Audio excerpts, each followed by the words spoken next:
Hello mga mare! Welcome to my mini vlog.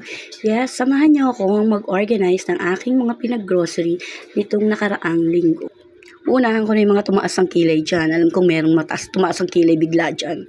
Yes, ginamit ko yung credit card ko dyan. Kaya wag kayong ano dyan. Baka sabihin nyo naman wala naman trabaho. Bakit nakapag-grocery ng ganyan karami?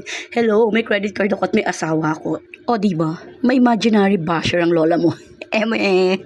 So ito na nga, bago pa maubos yung video ko, saka eme-eme ko dito. So ayan na nga, bali nag-grocery ako every 2 weeks.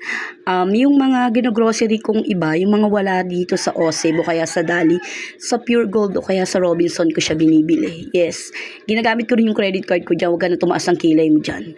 Oo, ginagamit ko yung credit card ko sa Pure Gold o kaya sa Robinson.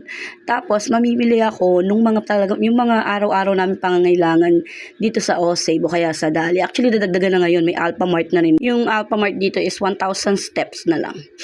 Ganon din yung Oseb, saka yung Dali. Bali, magkakahilera sila. So, madali na para sa amin yung mag-grocery. Yun nga lang, hindi sila kompleto katulad ng mga gochujang. Ewan ko kung tama yung pagkaka-pronounce ko, pero masarap kasi siya. Mahirap lang siyang bigkasin yung mga olive oil, mga sesame seed, mga sesame oil, wala kasi sa kanila yun eh.